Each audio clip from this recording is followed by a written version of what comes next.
भारत मातेला वंदन करणारे सावरकरांचे गीत आपल्या समोर सादर करत आहे श्री अनंत देशमुख। सागर का गांभीर्य जहां नतमस्तक है विश्व वहां, जो कर्मों की फुलवारी है, जहां दिव्यता जीवन है, जहां दिव्यता जीवन है। सागर का गांभीर्य जहां, सागर का गांभीर्य जहां नतमस्तक है विश्व वहां, जो कर्मों की फुलवारी है, जहां दिव्यता जीवन है। विपदाएं कितनी आई है, कितने ही आघात सहे हैं। विपदाएं कितनी आई है, कितने ही आघात सहे हैं, किंतु अचल जो खड़ा हुआ है, किंतु अचल जो खड़ा हुआ है, उसको नरवर वंदन है। जहां दिव्यता जीवन है, जहां दिव्यता जीवन है। जिसके मन में ध्येय देव का, निशिदिन चिंतन वंदन है। जिसके मन में ध्येय देव का, निशिदिन चिंतन वंदन है। देशभक्ति का प्रकाश हंसता, देशभक्ति का प्रकाश हंसता, जग को पंथ दिखाता है। जहां दिव्यता जीवन है, जहां दिव्यता जीवन है। जिसका स्मित चैतन्य पुरुष है, शब्द शब्द नवदीप प्रखर है। जिसका स्मित चैतन्य पुरुष है, शब्द शब्द नवदीप प्रखर है। जिसकी कृति से भविष्य उज्ज्वल, जिसकी कृति से भविष्य उज्ज्वल, उसको जग का वंदन है। जहां दिव्यता जीवन है, सागर का गांभीर्य जहां, सागर का गांभीर्य जहां, नतमस्तक है विश्व वहां। जो कर्मों की फुलवारी है, जो कर्मों की फुलवारी है, जहाँ दिव्यता जीवन है, जहाँ दिव्यता, जहाँ दिव्यता, जहाँ दिव्यता जीवन है। या देशभक्तीने ओतप्रोत गीतानंतर मी हबप राष्ट्रीय कीर्तनकार माननीय श्री चारुदत्त आफळे यांना व्याख्यानाकरिता आमंत्रित करते। जयोस्तुते श्री महन्मंगले शिवास्पदे शुभदे, स्वतंत्रते भगवती त्वामहं यशोयुतां वंदे।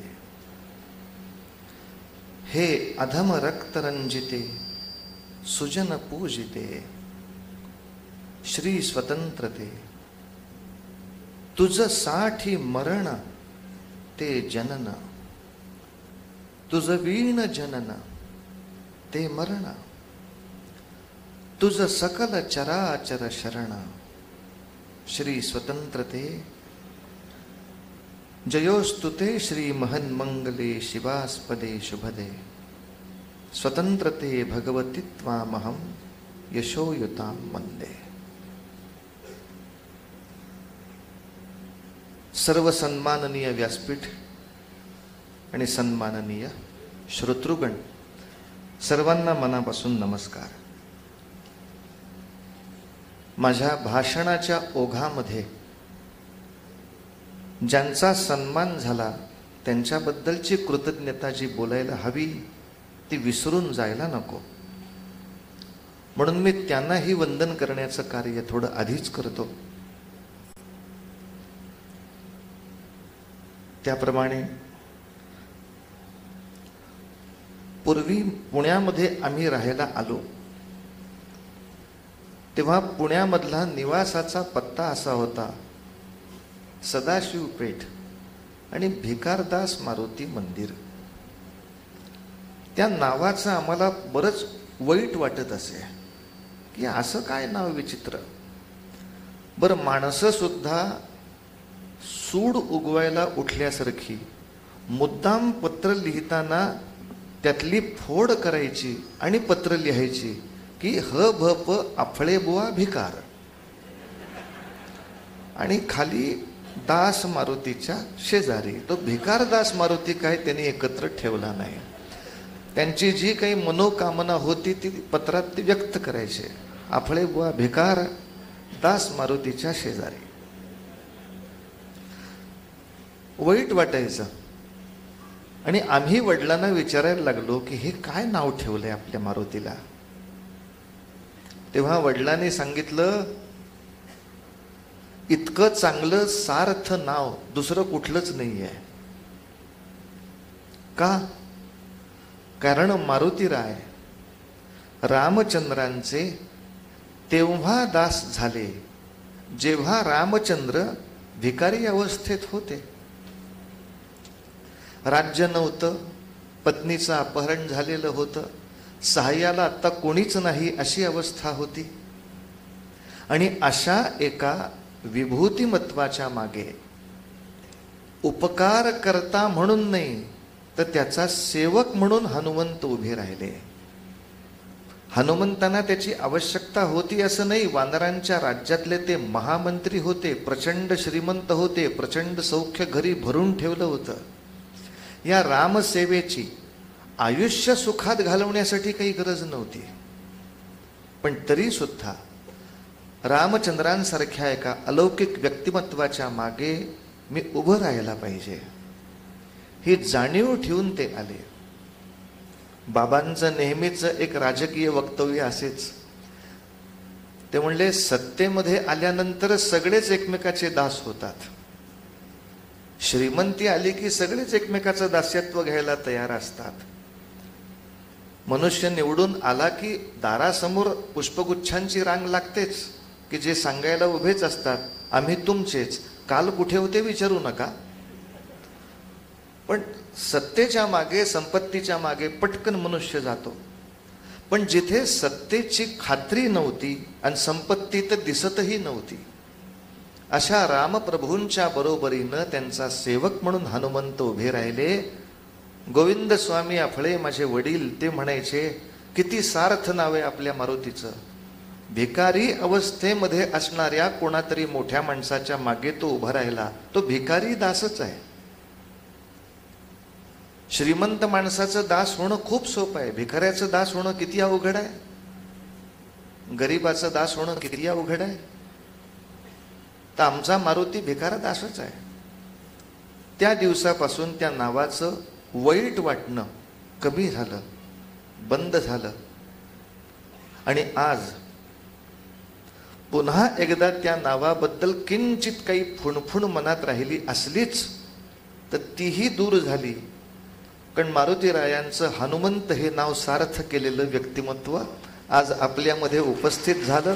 हनुमंतजी राठेंनी पुन्हा एकदा हनुमंत नावाचा सुद्धा आदर्श पुढे गिरवला आणि अनेकांच्या सहाय्याला उभं राहून समर्पण हे स्वतःचं अतुलनीय कार्य दाखवलं. त्यांना मनोभावे वंदन.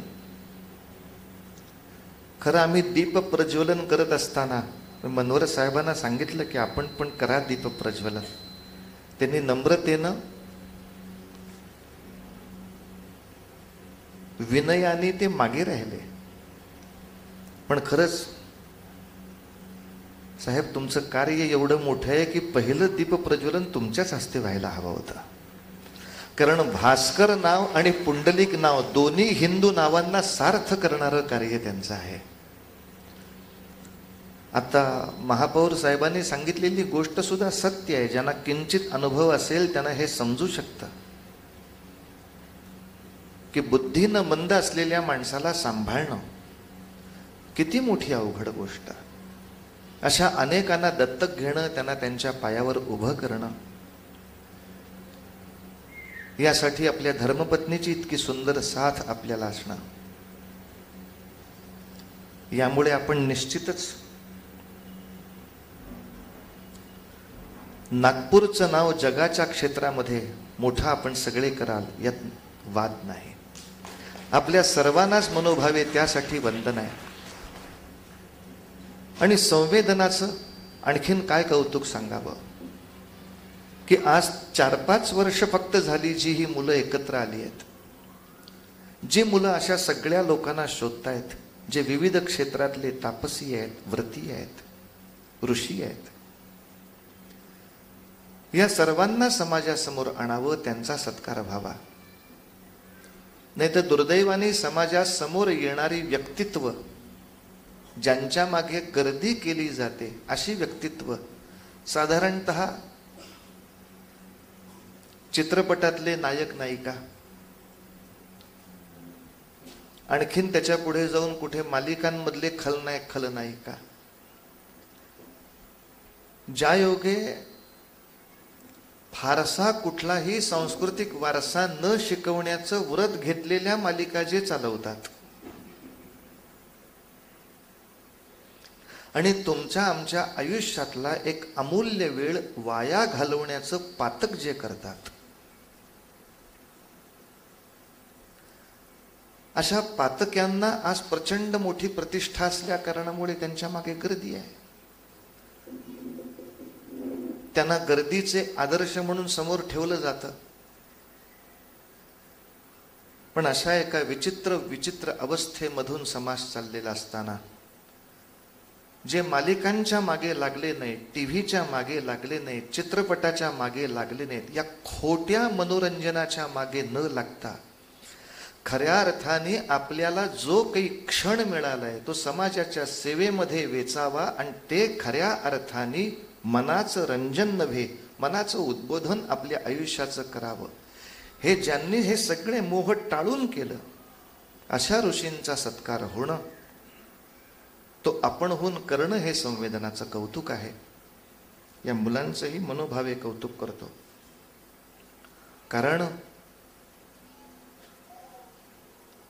अलीकडे पुण्यामध्ये सुद्धा कॉलेजामधले युवक मला येऊन भाषणाचं आमंत्रण देत असतात. 31 डिसेंबरला कराल का भाषण म्हणून. फक्त 12 नंतर थांबू नका. नको बाबा, 31 डिसेंबरचं भाषण नको आणि तुमच्यामध्ये येऊन गटारी अमावस्या साजरी करायला नको. त्यापेक्षा परमेश्वरांनी आयुष्यामध्ये काही अनंत दुर्मिळ क्षण दिले, ते कुठेतरी चांगल्या कामी लावले, पुष्कळ काम झालं. कित्येक वेळेला आम्हा लोकांना नागपूरमधल्या उन्हाळ्याचं कौतुक वेगळंच, म्हणजे दहशत कौतुक म्हणण्यापेक्षा.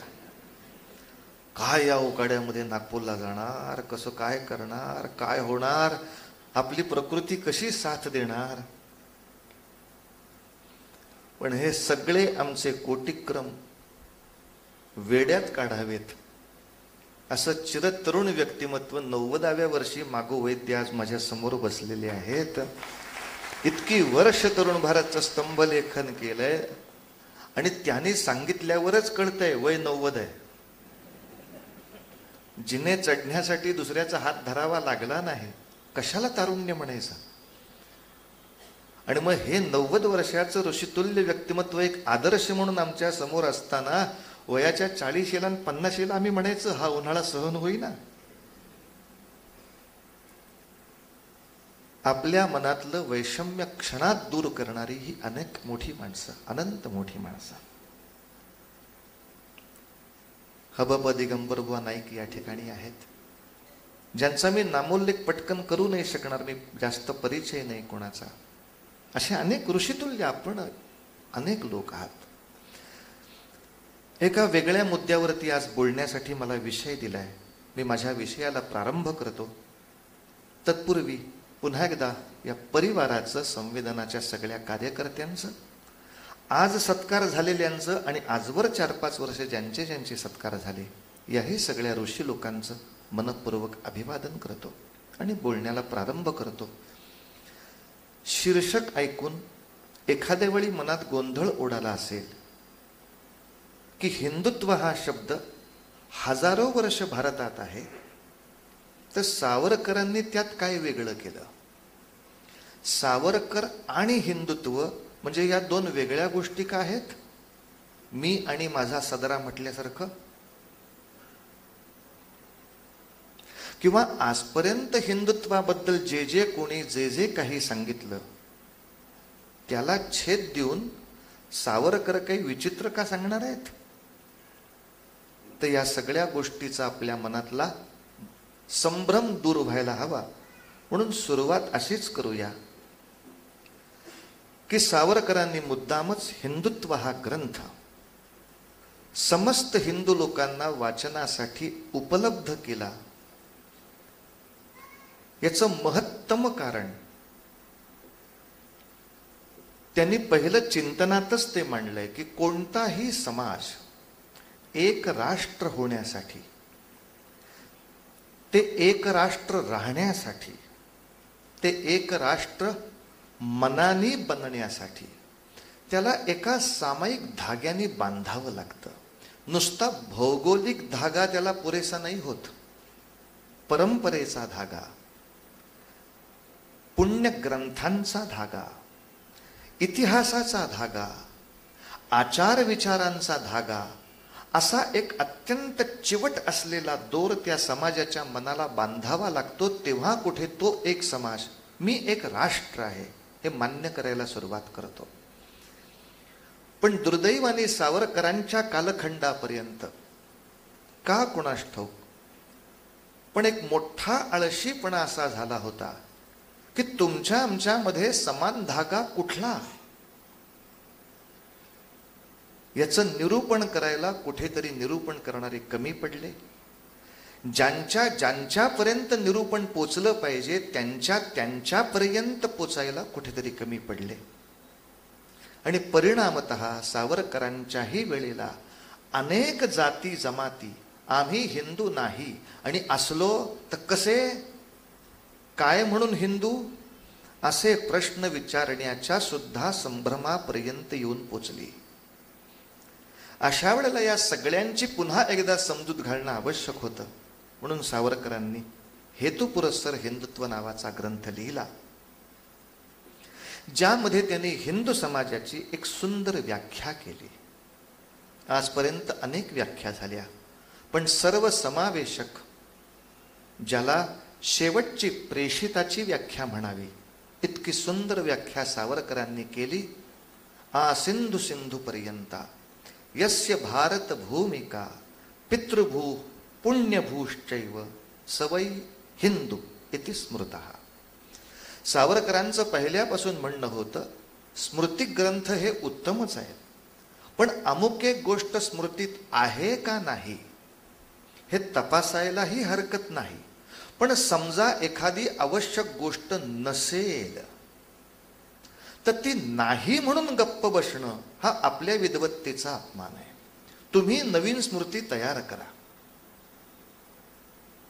तुम्ही नवीन नियम तयार करा.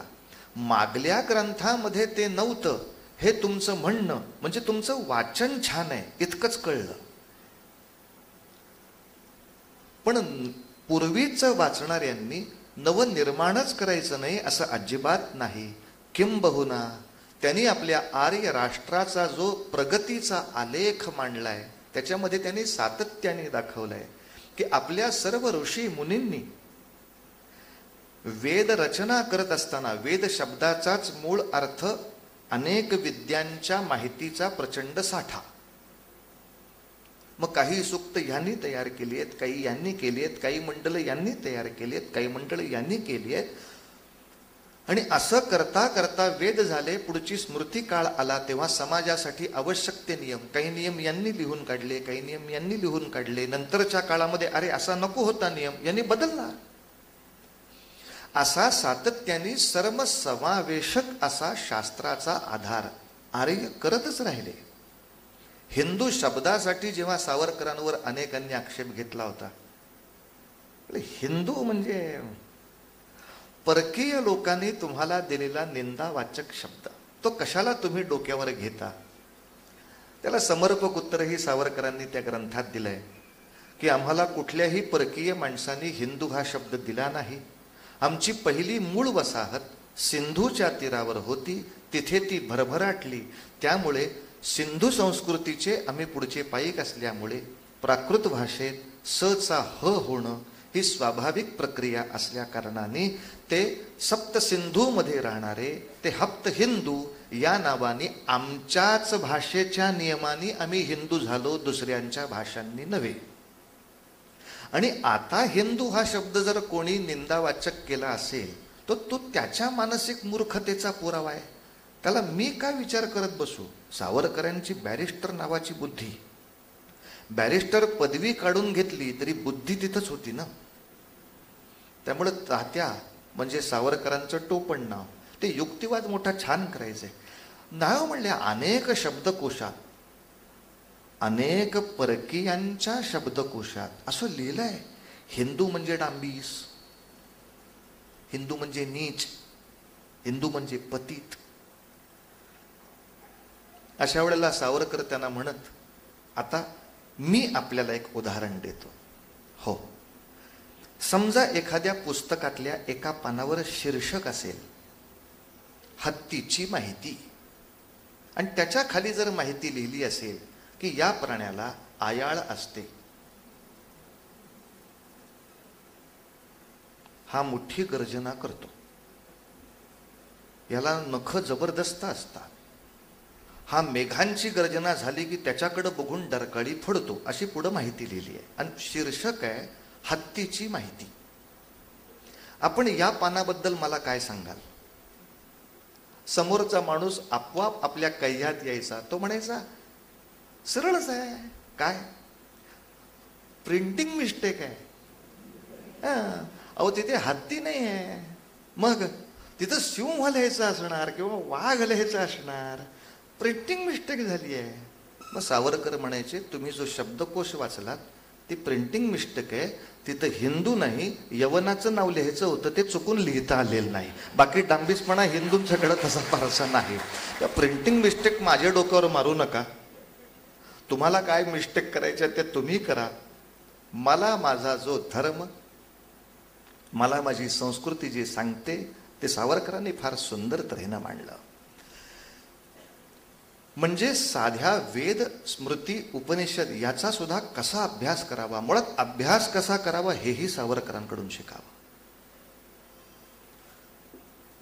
जसं स्वामी विवेकानंदांना आपल्या लोकांनी विचारलं होतं की मुसलमानांच्या धर्मांतराचं प्रचंड मोठं भूत भारताच्या मानगुटीवर बसतंय, ख्रिश्चनांच्या धर्मांतरांचं प्रचंड भूत भारताला त्रास देत आहे, अशा वेळेला हिंदूंनी काय करावं. तेव्हा विवेकानंद पण म्हटले, याला उत्तर द्यायचं असेल तर आपल्या धर्माबद्दल मुसलमान आणि ख्रिश्चन जसे सद्गुणी असतात तेवढे तुम्ही सद्गुणी व्हा, तुमच्या सगळ्या समस्या मिटणार आहेत. पण दुर्दैवाने त्यांना त्यांच्या धर्माबद्दल जी निष्ठा आहे त्या प्रमाणात निष्ठा आज हिंदू दाखवत नाहीत. हेच त्यांच्या समस्यांचं मूळ आहे. शुक्रवारी संध्याकाळी 7चा नमाज असताना सगळे 6:45ला तिथे हजर असतात, सगळ्यांची दुकानं बंद असतात. आज माझे काका आले होते म्हणून मी येणार नाही असं एकही कारण कधी ते सांगत नाहीत. टीव्हीवरची मालिका आज खूपच छान आहे म्हणून त्यांची धार्मिक प्रार्थना कधीही थांबत नाही. त्यांचा इमाम किंवा मुल्ला मौलवी आल्यानंतर सगळ्या तऱ्हेचे मोह बाजूला करून वाटेल त्या गर्दीच्या त्रासाची सुद्धा सुखाची वाट करून ते तिथे जाऊन बसतात, आपलं संख्याबळ दाखवतात. यातलं काय हिंदू करतात. रामनवमीच्या दुपारच्या राम जन्माच्या कीर्तनाच्या वेळेला मालिका लागली की देवळात कोणी नाही, सगळे त्र्यंबक विठ्ठलासमोर बसलेले. टीव्ही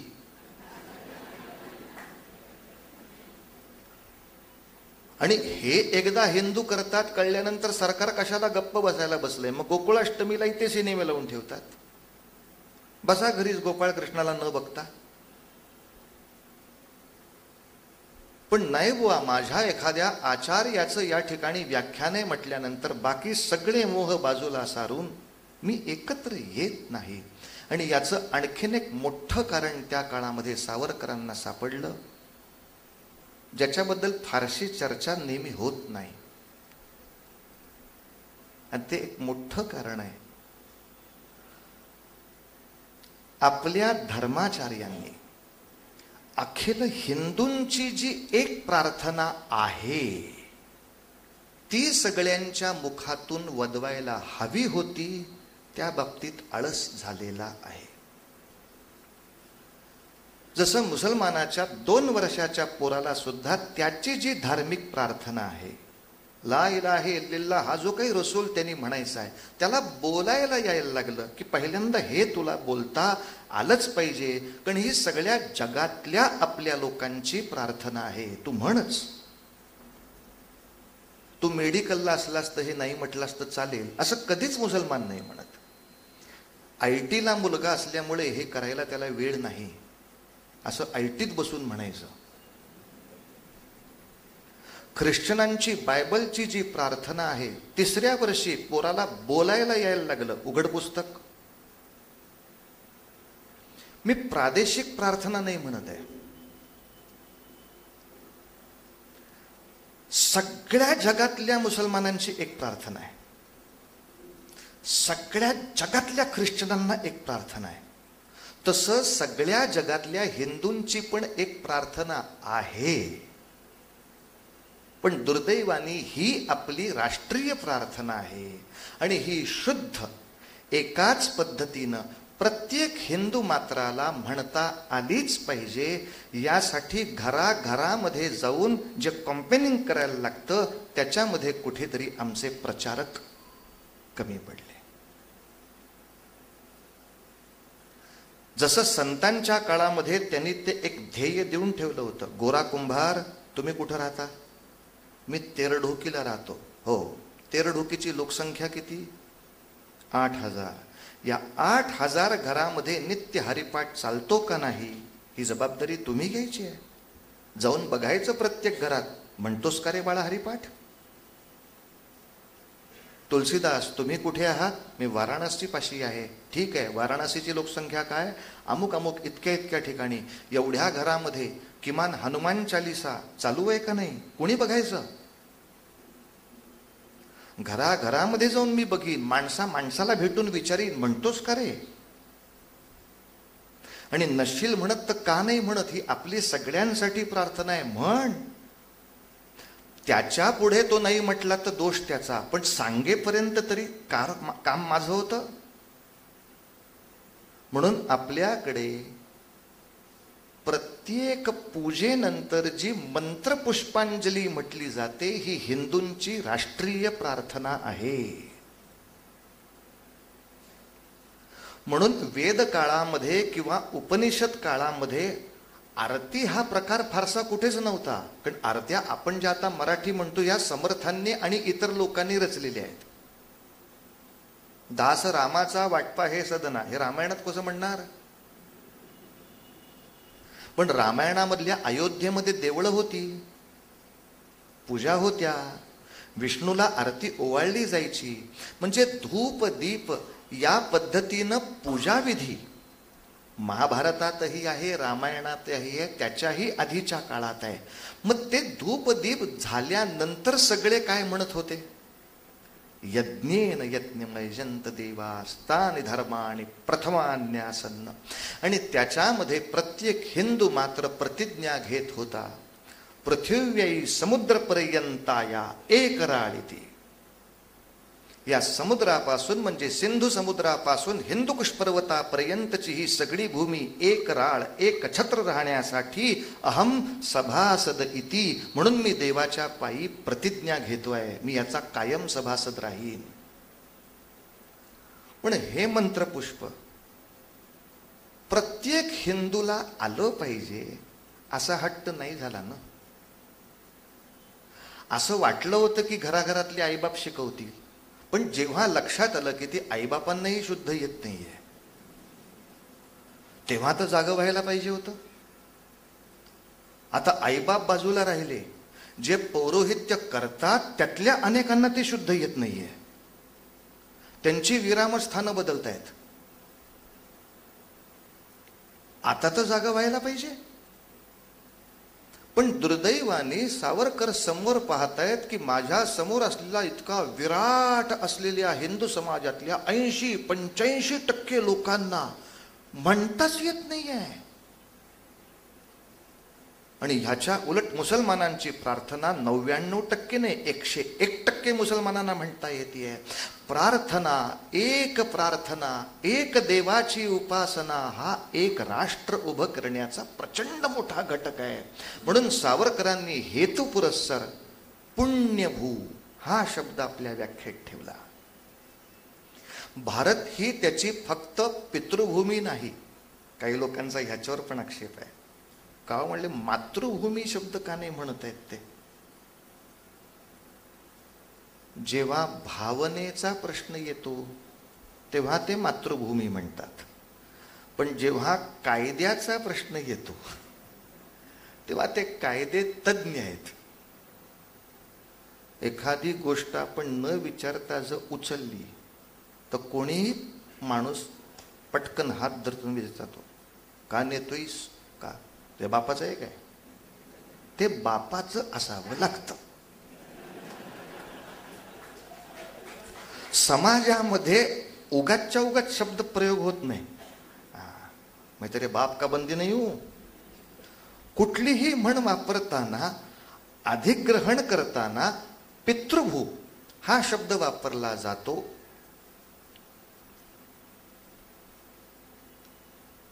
समजा ग्रीकांची राजकन्या चंद्रगुप्ताशी विवाह करून भारतात आली. तिच्या पोटी पुत्र जन्माला आला. आता त्याच्या मातेची मातृभू ग्रीस. म्हणजे तो मातेच्या भूमीशी एकनिष्ठ राहायचं म्हटलं तर हा हरामखोर ग्रीकशी एकनिष्ठ राहणार. राजकन्या कुठलीही असो, तुझे वडील, आजोबा, पणजोबा, खापर पणजोबा, खापर खापर खापर पणजोबा हे सगळे या प्रांतात राहिलेले असल्यामुळं तू इथं आलास, आता तू हिंदुस्थानाचा झालास. ही पितृभूमी आहे,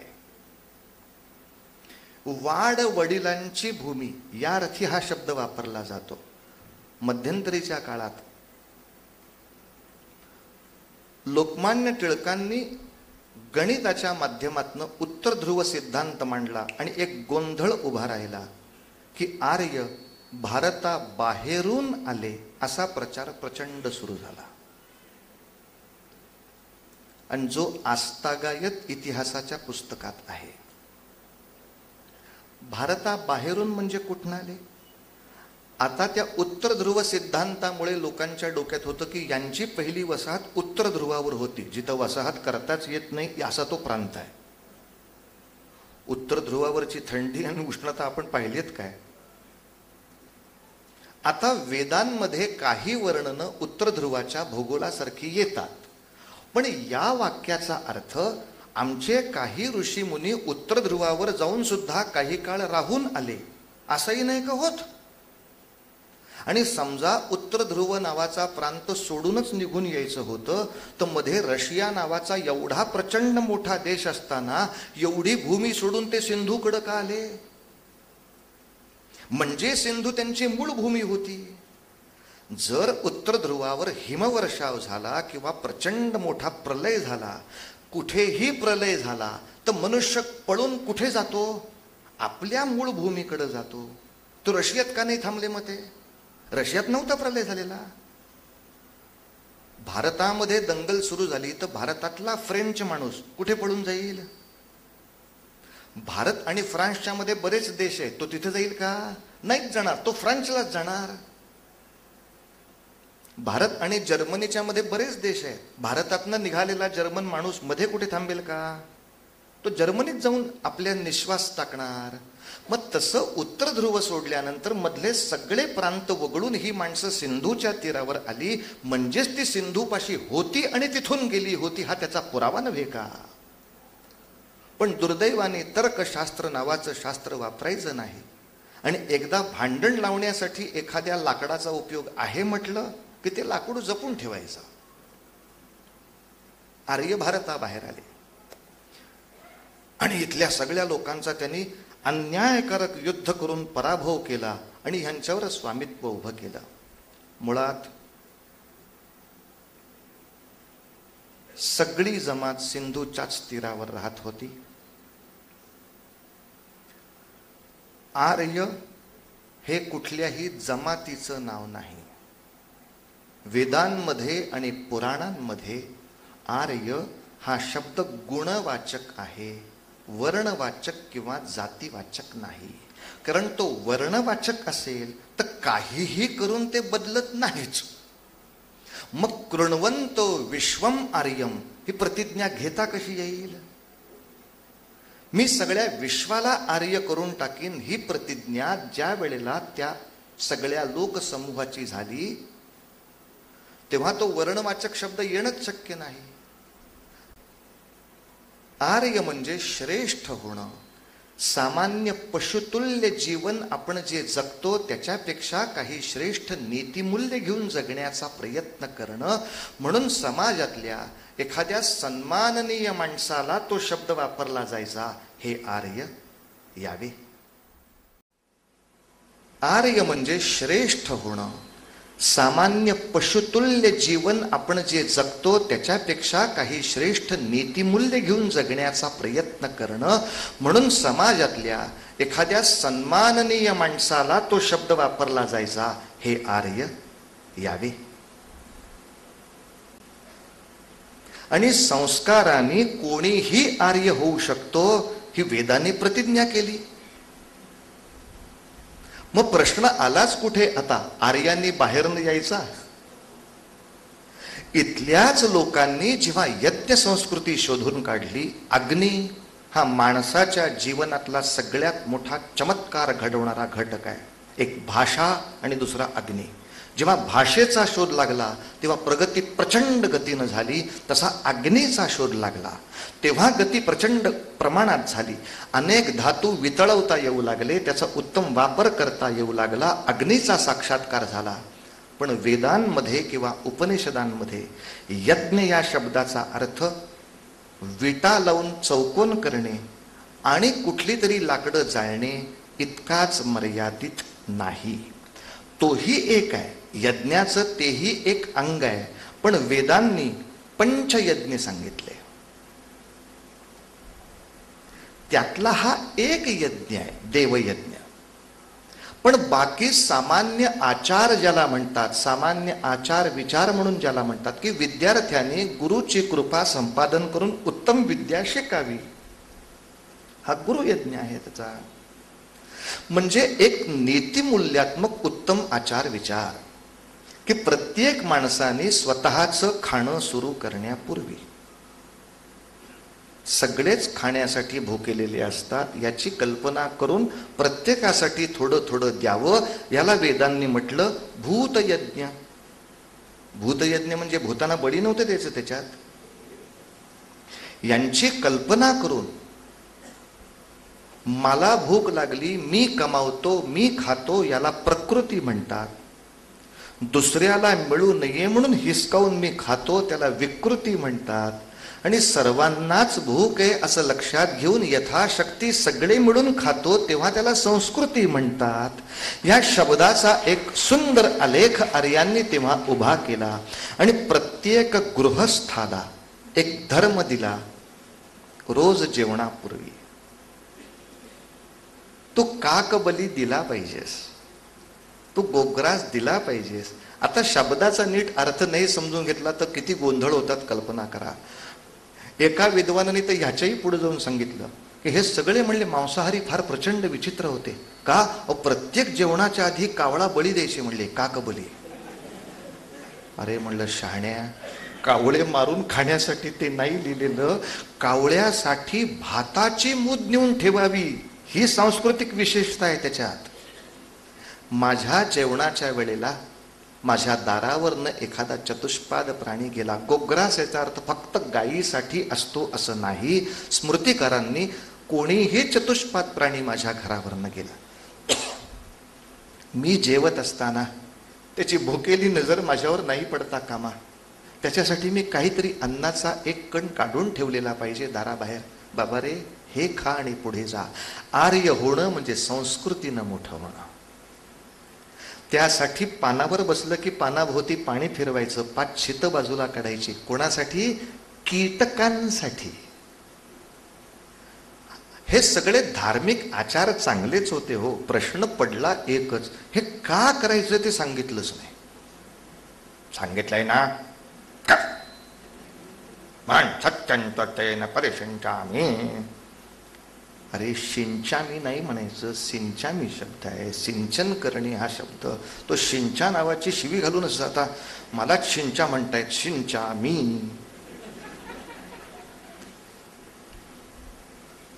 जसं कर्म करून घेतलं पाहिजे तसा त्याच्या मागचा अर्थ समजावून दिला पाहिजे. मनापासून करतात बरं, मुलं सगळं मनापासून करतात, फक्त प्रचारकाची ताकद पाहिजे. मला समजावता आलं पाहिजे त्याला की हे छान करतोयस तू बाळा.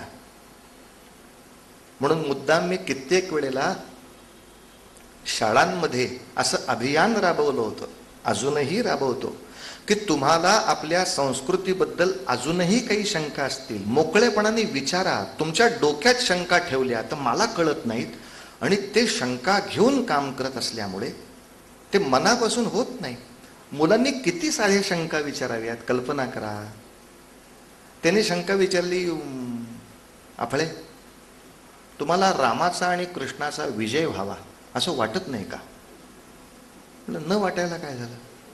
मग तुम्ही सारखा आम्हाला कीर्तनात असा मंत्र का म्हणायला सांगता, हरे राम? गोष्ट किती खरी आहे मला सांगा. 5वीच्या मुलाच्या दृष्टीनं बरोबर आहे त्याची शंका की हरे कृष्ण कृष्ण कृष्ण. एकाही मॅच मध्ये जिंकत नाही, सारखा हरेच. IPL असो नाही तर BPL असो, मग असं कसं हो आपले? मग त्याला मनापासून आपण समजावून सांगितलं पाहिजे, हा जो मंत्र आहे ना बाळा, हा संस्कृत आहे. त्यामुळं मराठीप्रमाणे त्या शब्दांचे अर्थ लावायचे नाहीत. ती ओळ संस्कृतात आहे म्हणून संस्कृताप्रमाणे अर्थ लावायचा असतो. राम हा शब्द सगळ्यांना माहिती आहे, कृष्ण हे नाव माहिती आहे. तसंच महाविष्णूंचं आणखीन एक नाव आहे हरी, श्रीहरी. अशा महाविष्णूंना सुद्धा मी नमस्कार करतोय. तर हरी या शब्दाला जेव्हा आपण हाक मारतो तेव्हा त्याचं रूप हरे असं तयार होतं. जसं एखाद्या मुलीचं नाव गोदा असेल, गोदावरी, तर तिला हाक मारताना हे गोदे. गंगा असेल तर तिला हाक मारताना गंगे. तसं हरी हा स्त्रीलिंगी शब्द वापरत असल्यामुळं त्याची हाक मारताना हरे अशी कल्पना होते. ते संबोधन आहे. हे कळल्यावर पुरं छान म्हणायला लागली. आता भरम मिटला हो डोक्यातला. आणि त्यांना किमान ती सवय लावून दिलं की ज्या भाषेत आपण बोलतो त्याच भाषेच्या व्याकरणाप्रमाणे अर्थ लावावे. पण होतं काय, आता सगळ्या भाषा एकत्र करून मुलं बोलतात ना, त्यामुळे धड कुठल्या भाषेतला अर्थ घ्यायचा हेच कळत नाही. आता अनेक उत्तर प्रदेशीय लोक सुद्धा महाराष्ट्रात येऊन राहिलेत, शाळा कॉलेजामध्ये येतात, ते मित्र होतात. मग आमची मुलं त्यांच्यासमोर आपलं हिंदी पाजळतात. तुम हमारे यहाँ शादी में आ जाओ, हमारे यहाँ शादी में बहुत गंमत असते. गंमत क्या गंमत असते? हमारे यहाँ नवरा नवरी के मुंह में घास देता है. आता हिंदीमध्ये घास म्हणजे गवत. त्या बिचाऱ्याला कळत नाही काय गोंधळ चाललाय. आपके यहाँ खाना नहीं होता क्या? खाना होता है लेकिन घास खाना ही पड़ता है बोलता. लग्नात गवत का खातात हे माणसं काय कळत नाही. पण त्याला घास या शब्दाचा मराठी अर्थ वेगळा आहे, हिंदी अर्थ वेगळा आहे. आपण एका भाषेत त्याला समजावून सांगू ना, नाही न सांगतायत. मराठीमध्ये घास या शब्दाला आणखीन एक शब्द आहे, तो म्हणजे कवळ. कवळ म्हणजे सुद्धा अन्नाचा एक छोटासा भाग. वदनी कवळ घेता नाम घ्या श्री हरीचे. आता हा कवळ शब्द म्हणजे अन्नाचा एक भाग. हे ज्या पोरांना माहीत नाही अशी पोरं सर्रास वदनी कवळी घेता. म्हणजे जणू काय हा रिटायर लोकांचा, दात पडलेल्या लोकांचा श्लोक असावा की कवळी घेतल्याशिवाय जेवायला कसं सुरुवात करणार, की वदनी कवळी घेता. आता जेवायला सुरुवात करायची, नाम घ्या श्री हरीचे. त्या पोराची चूक नाही हो, चूक नाही त्या पोराची. मी त्याला का नाही विचारलं आजपर्यंत की तुला का शंका आहे. मी आजपर्यंत त्याला का नाही विचारलं. कुठेतरी खरंच एक खंत अशी मनाला त्रास देते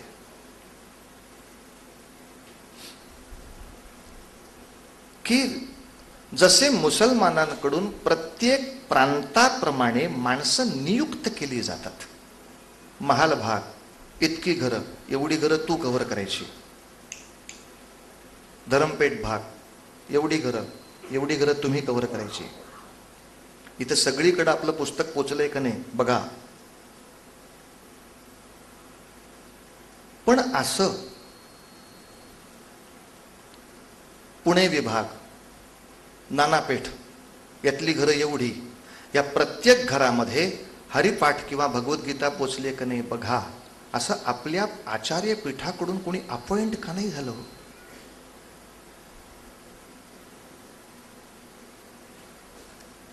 नागपूरसाठी कांची कामकोटी पीठाकडून ही 100 माणसं नियुक्त केलेली आहे. ही सगळी आपल्याला धर्माबद्दलची माहिती देतील, काही शंका निरसन असेल तर ते करतील, प्रत्येक घरामध्ये जाऊन बोलतील. नियुक्तीच नाही. कर्नाटकातला प्रांत, आंध्रामध्ये तर आणखीन एक मोठा चमत्कार आहे. तिकडं रावणाची मंदिर आहेत. भारत नावाचा एकच देश असा भयानक असेल की जिथं रामाचीही पूजा चालते आणि रावणाचीही चालते. प्रदेशामध्ये कधीच असा वेडेपणा होत नाही. कारण याची पूजा करायची हा चांगला आणि हा वाईट या कल्पना इतक्या स्वच्छ असतात की कोणालाही शंका आली की पोप लगेच माणूस तिथे पाठवतो किंवा स्वतः तरी जातो. आंध्रामधल्या शृंगेरीमध्ये आद्य शंकराचार्यांचं पीठ असताना रावणाची मंदिरं बांधून होईपर्यंत काय करत होतो आम्ही. ही आज नाही बांधलेली, की रावणाला प्रत्यक्ष पाहिलेला ऋषी कोण आहे? वाल्मिकी आहे. कारण वाल्मिकींनी स्वतः रामांचा राज्याभिषेक पाहिला आहे. तो रामांच्या समकालीन आहे. त्यामुळे अलीकडच्या कायदेशीर भाषेत रामाबद्दल ऑथेंटिक बुक कुठलं तर वाल्मिकींनी लिहिलेलं. बाकी सगळ्यांनी त्या रामायणावरनं कल्पना केल्या, अनेक प्रतिभा फुलवल्या, पण नंतरचे प्रतिभा विलास आहेत. जास्त ऑथेंटिसिटी कशाला द्यायची? त्या काळात कुठलं पुस्तक लिहिलं गेलं ज्या रामायणाचं रामासमोर गायन झालंय, इतकं ते ऑथेंटिक आहे. आणि ज्यामध्ये वाल्मिकी ऋषींनी सांगितले की रावण नावाचा त्या काळामध्ये हैदोस होता.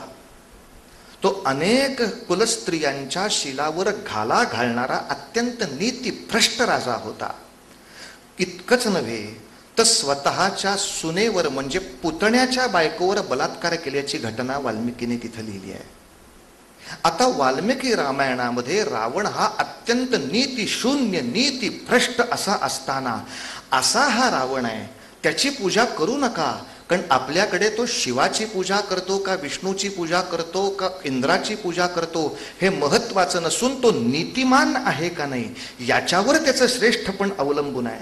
त्यामुळे रावण हा शिवपूजक असताना सुद्धा त्या काळामधले वसिष्ठ, विश्वामित्र, जमदग्नी पासून कपिल मुनींपर्यंतचे सगळे ऋषी त्याला कधीही ब्राह्मण म्हणत नव्हते. हा राक्षसच आहे. का? वृत्ती ठरवते काय माणूस आहे ते. याला कुठल्याही ऋषींनी पाठिंबा दिला नाही. खरं रावण हा एका ऋषींचा मुलगा आहे, ऋषींच्या कुळातला आहे. कसं का झालेला असताना आपल्या जातीचा आहे म्हणून कोणी त्याच्या पाठीशी गेलं नाही. जो नीतिमान नाही त्यांनी देवाची कितीही उपासना केली तरी सुद्धा त्याला सन्मान नाही म्हणजे नाही मिळायचा. भारतामध्ये ही नीतिमत्तेची जोपासना पायाखाली तुडवून टाकून फक्त रावण शिवपूजक आहे आणि आम्ही शिवपूजक आहोत म्हणून रावणाची मंदिरं आंध्रात तयार झाली. लक्षात घ्या, तुमच्या आमच्या धर्मामध्ये माजलेली बेदिली हा आमच्या आळशीपणाचा इतिहास आहे.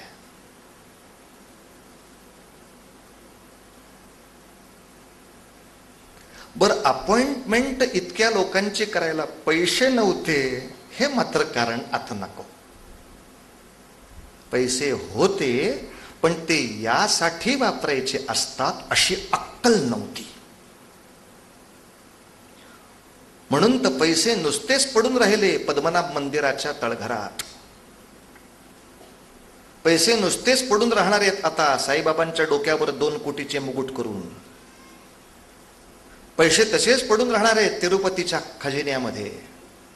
पण या खजिन्यातून 5-5, 10-10 हजार रुपयाचा पगार देऊन आपल्या महाविष्णूंच्या बद्दल आदरच केला जाईल अशा रीतीनं प्रत्येक हिंदूच्या घरात त्याची योग्य माहिती पोचते का नाही याच्या तपासण्या करायला माणसं नको नियुक्त करायला.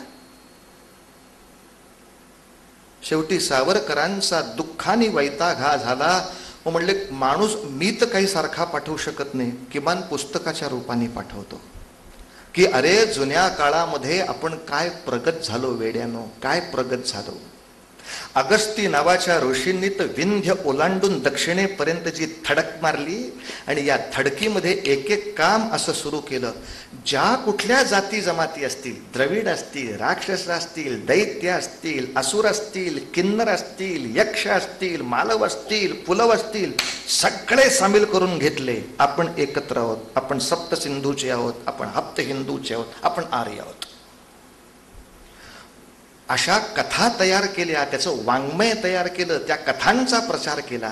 अरे तुम्ही कशाला माझ्यापासून वेगळे समजताय स्वतःला. कश्यप नावाचा ब्रह्मदेवांचा नातू होता. ब्रह्मदेव म्हणजे सृष्टी निर्माण करणारे, त्यांचा नातू म्हणजे कश्यप. हो, मग त्याला 2 पत्नी होत्या. मग एक दिती एक आदिती. एकीची संतती देव आणि दैत्य ही दुसरीची संतती. तुम्ही आमचेच आहात. विस्ताराचा केवढा मोठा हेतू आहे. तुम्ही यक्ष, किन्नर, नाग वगैरे वेगळे का मानता? विनितेपासून कश्यपांची सगळी संतती आहे. नाग आमचीच संतती आहे, भूत आमचीच संतती आहे. इथं नाग म्हणजे सरपटणाऱ्या प्राण्याबद्दल मी बोलत नाहीये. हे नागा संस्कृतीबद्दलचा विषय चाललाय. हा नागालँडचा विषय आहे. तिथले लोक स्वतःला नाग म्हणून घेतात, भूतांचे लोक स्वतःला भूत जमाती म्हणून घेतात. ज्या ज्या कुठल्या जमाती असतील ते तुम्ही सगळे कोण आहात? आमचे आहात नव्हे, आपणच सगळे एक आहोत. आपण एका वंशाचे आहोत, आपण एका रक्ताचे आहोत. गंमत म्हणून आहे का, मधल्या काळामध्ये आर्यांच्या बद्दल हा खोटा प्रचार केला होता आणि आर्य शब्द सुद्धा लांब राहिला होता. तो प्रचार ब्राह्मणांवरती येऊन थांबला होता की आर्य म्हणजे कोणतं ब्राह्मण. आता परत ते बाहेरून आले, त्यामुळे हे या वंशाचेच नाहीत. म्हणून प्रयोगशाळांमध्ये भारतातल्या अनेक ब्राह्मणांचे आणि अनेक बाकी सगळ्या जातींच्या समूहाचे रक्तगट एकत्र करून त्याचे DNA चाचण्या झाल्या आणि विज्ञानाने उत्तर दिलं की सगळ्यांची रक्तजाती एक समान आहे, यात परकीय रक्त नाही. आता विज्ञानाने सांगितल्यानंतर सुद्धा भांडणं चालू ठेवण्यासाठी ही चुलखंडच लावायची असतील तर तुमची पापं तुमच्यापाशी. पण वैदिक संस्कृतीनं ह्या सगळ्यांना एवढं एकत्र केलं की एखाद्या आश्रमाच्या शेजारी राहणारी शबरी नावाची भिल्ली, ती जर म्हणाली ऋषीवर्य मला तुमच्या आश्रमात येऊन राहायचंय, राहा. प्रभूची सेवा करण्यासाठी आयुष्य वेचायचंय, राहा. राक्षसांना या लोकांचा राग होता. याचं कारणही तेच का, ते प्रांत घेतात, तिथं यज्ञ करतात. यज्ञ म्हणजे पुन्हा एकदा नुसता धूर यज्ञ नव्हे, आणि अर्थात यज्ञातला धूर हा सुद्धा वाया जाणारा पदार्थ नव्हे. आता जेव्हा त्याचं प्रमाण आणि वेळ चुकली तेव्हा त्याची निंदा झाली. पण जोपर्यंत त्याच्यामधून वातावरण शुद्धीचे प्रकार होत होते तोपर्यंत तो प्रियच होता सगळ्यांना. इतकंच नव्हे तर यज्ञातून उत्कृष्ट प्रकारची औषधं निर्माण करण्याची कला ऋषींना त्या काळात साधली होती. म्हणून पुत्रकामेष्टी यज्ञ केल्यानंतर त्याच्यातून पायसदान नावाचं एखादं सुंदर औषध तयार झालं तर ते दशरथाला खात्रीने सांगू शकत होते, घे, मुलं झालीच पाहिजेत, घेऊन बघा. इतके अनबॅलन्स कधीच नाही राहिले होते. आपले काय होते तुम्हाला पायात चमक येते, ही गोळी घेऊन बघा, चांगली हो. गोळी घेतल्याबरोबर बरं वाटलं, हा छान वाटलं, आता पोटात गुरगुरत आहे. हो का, दुसरी गोळी आहे, ही घेऊन बघा आता. हा, पोटात गुरगुरणं थांबलं, आता डोकं जरा चक्कर होते असं. तिसरी गोळी आहे, घेऊन बघा. तीही घेतली, चौथ्या दिवशी मी परत तिथेच. आता काय होते आपले, जीव घाबरल्यासारखा होतोय. असं काय करता सारखं सारखं तुम्ही? पायात चमक येत होती, हो, गेली का नाही? गेली. मग पोटात गुरगुर होत होतो, गेलं का नाही तुमचं? गेलं. डोक्यात चक्कर येत होती, गेली का नाही? हो. आता काय होत आहे? जीव घाबरवतोय, तोही जाईल ना. घेऊन बघा, घेत राहा. मेला माझ्यावरच प्रयोग करते मगापासून. ऋषी म्हणजे हे घेतलं, अमुक झालंच पाहिजे. अनेकांना माहीत नसेल, प्रभू रामचंद्र ज्या कोदंडाने युद्ध करतात, हे कोदंड अगस्त्य ऋषींनी तयार केलं, आपल्या आश्रमात तयार केलं. म्हणजे एका बाजूला ॲम्युनिशन फॅक्टरी, दुसऱ्या बाजूला मेडिसिन फॅक्टरी इज यज्ञ. याच्यामध्ये विज्ञान चालू आहे, याच्यात ते रसायनशास्त्र शोधतायत. आणि अगस्तींचा आश्रम असताना ते रामासाठी शस्त्र करतायत. आमचं उपासना मंडळ कसं धार्मिक आहे, तेव्हा ते युद्ध आणि शस्त्र वगैरे हागवण होते ऐकलं की आम्हाला. जेव्हापासून युद्धाचा, धर्माचा, सज्जनांच्या साठी वीरश्री दाखवण्याचा आणि धर्माचा संबंध तोडला तेव्हाच आमचा ऱ्हास झाला. आणि जेव्हा धार्मिक नेते, आध्यात्मिक नेते राजाच्या हाताला हात लावून रामचंद्राच्या मागे उभे होते तेव्हा आमचा विजय झाला. अगस्तीन वसिष्ठ जर म्हणायला लागले असते की आमचे आश्रम धार्मिक आहेत, आश्रमाची पवित्रता या शास्त्रांनी आणि त्यांच्या प्रॅक्टिसनी. मंदिरामध्ये जप करा, बंदुकीची काय प्रॅक्टिस करता? असले गाढव आमचे ऋषी नव्हते म्हणून आपण जगलो. आणि नंतरच्या काळात तो गाढवपणा केला म्हणून बंदुकाही गेल्या आणि देवळंही गेली. मंदिरामध्ये जसं आध्यात्मिक शक्तीचं जागरण पाहिजे तसं समाजाच्या भौतिक शक्तीसाठी सुद्धा प्रयत्न करणं हाही धर्मच असतो. ही धर्माची व्याख्या जेव्हा आम्ही विसरलो तेव्हा सावरकरांना ती सांगावी लागली की धर्म म्हणजे फक्त पारलौकिक पुण्य नसतं, ऐहिक कल्याण साधण्यासाठीचे प्रयत्न म्हणजे सुद्धा धर्म असतो रे माणसा. समाजसेवा हा सुद्धा धर्म असतो, लोकसेवा हा सुद्धा धर्म असतो. दुर्दैवाने धर्माबद्दल चर्चा म्हणजे मुद्दे तीनच. उपासाला काय चालते, अर्थात याच्यामध्ये मी कोणाला वाईट म्हणत नाही, उपासाची मी टिंगल करणार नाही, कारण उपवास नावाचा सुद्धा विषय आरोग्याच्या दृष्टीनं आवश्यक म्हणून धर्मात आलेला आहे. उपवास या शब्दाचा मूळ ऋषींनी केलेला अर्थ आपण नामाच्या योगाने, मंत्राच्या योगाने परमेश्वराच्या अधिक जवळ जायचा त्या दिवशी प्रयत्न करणे. उप म्हणजे जवळ, वास म्हणजे वस्ती करणे. मुळात शब्द अशासाठी तयार झाला आणि त्याच्यातून 15 दिवसातनं किंवा आठवड्यातनं एखाद दिवशी लंघन झालं की आरोग्य बरं राहतं माणसा. आता खाऊ नका हे डॉक्टरने सांगितल्यावर उपोषण करण्यापेक्षा, डॉक्टरच्या नावे उपाशी राहण्यापेक्षा देवाच्या नावे राहणं. त्या चतुर्थी आहे बुवा, मी नाही खाणार आहे.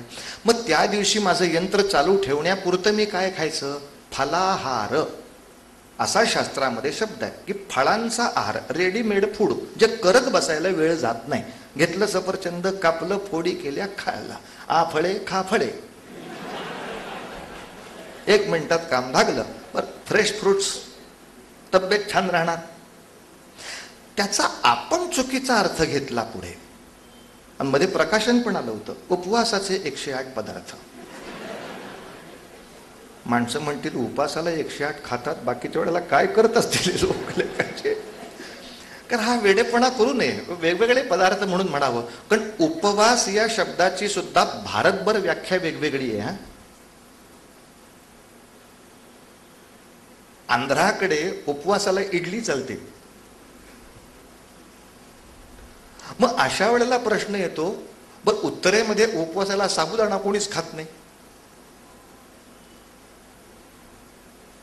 अशा वेळेला नेहमी माणसं प्रश्न करतात, मग भारत हे एक राष्ट्र आहे असं म्हणताच कसं, ज्यांचे आचार विचारच कधी एक नाहीत. मुसलमानांचा रोजा असतो म्हणजे असतो रोजा, मग सगळ्यांचा असतो. मग किती सगळ्यांचा असतो, आयुष्यभर बोलायचं काम नाही. त्या दिवशी उर्दू स्कूलमधली आणि उर्दू महाविद्यालयातली सुद्धा कॅन्टीन बंद असतात. आम्ही जरा सुधारणावादी मुसलमान आहोत, आम्ही काय फारसं उपास वगैरे पाळत नाहीत. असले गांडुळं एकदाही मुसलमानांनी जगू दिली नाहीत, म्हणून ते उत्तम राहिले. आज उपास आहे म्हणजे उपास आहे, आणि प्रचंड खाण्यासाठी नाही, काही न खाण्याचा उपास आहे. म्हणजे 5 वर्षाचं माझं पोर झालं की 6व्या वर्षाला तो पहिलीत गेला की देवासाठी किमान 12 तास उपाशी राहायची सवय माझ्या पोराला लागली पाहिजे. पहिलीपासून पोरांनी उपास करायचा. जाऊ दे हो, लहानच आहे तो, खा रे मेल्या, मग शेण खा, खातोच आहे तो. बाप सांगतोय हे कर, आई सांगते तिसरंच काहीतरी. मुसलमानांनी, ख्रिश्चनांनी सगळ्यात उत्तम काम केलं राष्ट्र बांधताना, म्हणजे आचार विचार धर्म पद्धती घट्ट एक ठेवली. आणि ती एक घट्ट ठेवायला कुठेतरी आम्ही कमी पडत राहिलो.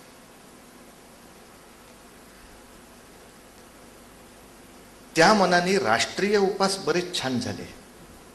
मध्यंतरीच्या काळात लालबहादूर शास्त्रींच्या कालखंडामध्ये भारतामध्ये जेव्हा तांदूळाची प्रचंड मोठी टंचाई उभी राहिली, तेव्हा लालबहादूर शास्त्रींसारखा पंतप्रधान, दुर्दैवाने भारताला फार काळ ते लाभले नाहीत, पण जो काही काळ लाभला शास्त्रीजींचा, आहा सुवर्ण काळ होता देशाचा. त्यांनी तिथून जाहीर केलं होतं, अरे देवा धर्मासाठी आपण उपास करतोच, राष्ट्रासाठी उपास करूया.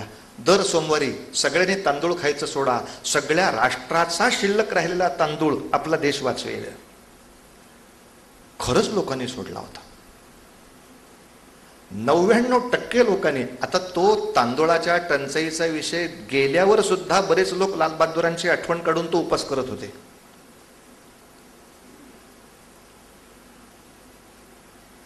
राष्ट्रीय उपास. पण लालबहादूरांचा काळ निघून गेला. नंतरच्या काळात अशी टंचाई झाल्यानंतर थातूरमातूर दंड करून सगळं प्रकरण मिटलं. त्यामुळे त्यातला लालपणाचा भडकपणाही गेला आणि बहादूरपणा केव्हाच तुमच्या आमच्यातला संपला ते त्या काळात आम्हाला समजून आलं त्याच्यात. पण लालबहादूरांची खरंच आठवण करण्यासारखी होती. खादीचं धोतर, खादीचा साजरा असे घालून लोकसभेमध्ये यायचे, संसदमध्ये यायचे. हो, मी भारतीय आहे ना, भारतीय वेशाचा अभिमान पाहिजे मला माझा अभिमान पाहिजे. आता त्यांच्याबरोबर राहायचंय म्हणजे आता कोट घालायला पाहिजे अशी काही सक्ती नाहीये. आमच्याबरोबर राहायला पाहिजे म्हणून त्यांनी कधी धोतर घातलं होतं? मग पाश्चात्यांना त्यांच्या कपड्याचा अभिमान असेल, मी माझ्या कपड्याचा अभिमान का सोडावा? कशासाठी सोडावा? हां, रोजच्या धावपळीसाठी मला थोडासा त्याचा त्रास होत असेल, मी धावपळीसाठी बदलेन. पण जेव्हा माझा समारंभ आहे तेव्हा मी माझा वेश का करू नये? लालबहादूर स्वतः खादीचं धोतर, उंचीला 4.5 फूट फक्त, आणि पाकिस्तानचे अध्यक्ष 6 फूट. लोक सारखे विचारायचे, लालबहादूर तुम्हाला विचित्र नाही का वाटत त्यांच्याशी बोलताना?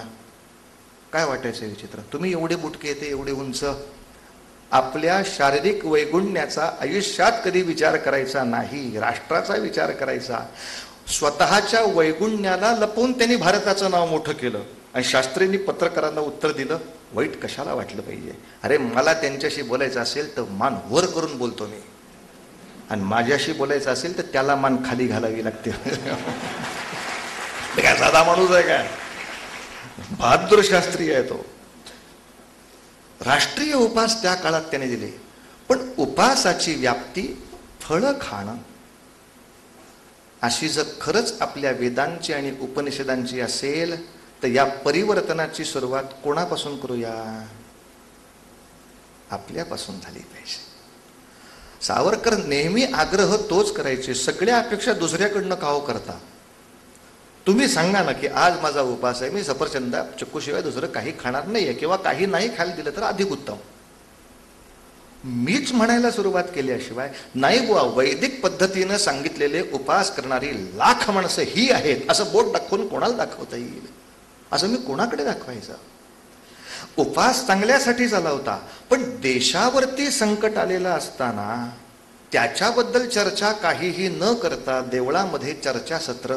उपवासाला दुधी भोपळा चालेल का तांबडा भोपळा चालेल? मग धणे चालत नाही तो कोथिंबीर का चालावी? जो विषयच नाहीये मुळात धर्माचा, धर्माप्रमाणे वागायचं असेल तर यातलं काहीच खायचं नाहीये उपासाला. का आपण चर्चा करतोय वेळ घालवायला?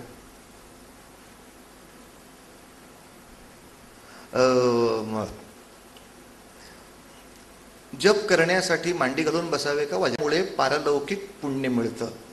आणि त्याही पेक्षा सावरकर म्हणाले, आमच्या धर्माची हानी आणि राष्ट्राची हानी झाली, कारण आम्ही राष्ट्रधर्म धर्म या शब्दामध्ये अडकून पुन्हा तो व्यक्तिगत करून टाकला. आपण बुवा प्रचंड धार्मिक आहे तो, म्हणजे काय पुढे विचारा. कोणाच्या हातचं खात नाहीत, साधं आहे का? दुसऱ्याच्या हातचं पाणी सुद्धा चालत नाही. त्यांनी भांड्यात पाणी आणून दिलं तर भांड विसळून घेतात आणि परत पाणी पितात. याला धर्म म्हणतो आपण? म्हणजे मग सावरकर म्हणतात, वैदिक ऋषींना तुम्ही घालूनच टाकलं. अगस्त्य ऋषी राक्षसाकडे दैत्याकडे जाऊन म्हणायचे, तुझं अन्न खातून तुला आर्य करतो, चल.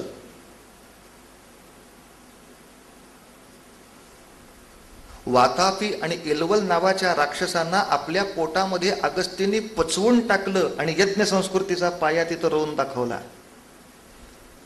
अंगिरस नावाचे नागालँडमध्ये गेले, नागा लोकांमध्ये गेले, झोपड्यांमध्ये राहिले, त्यांच्याबरोबर राहिले. नागा लोक म्हटले तुझ्या घरातलं खातो, चल तुला आर्य करतो.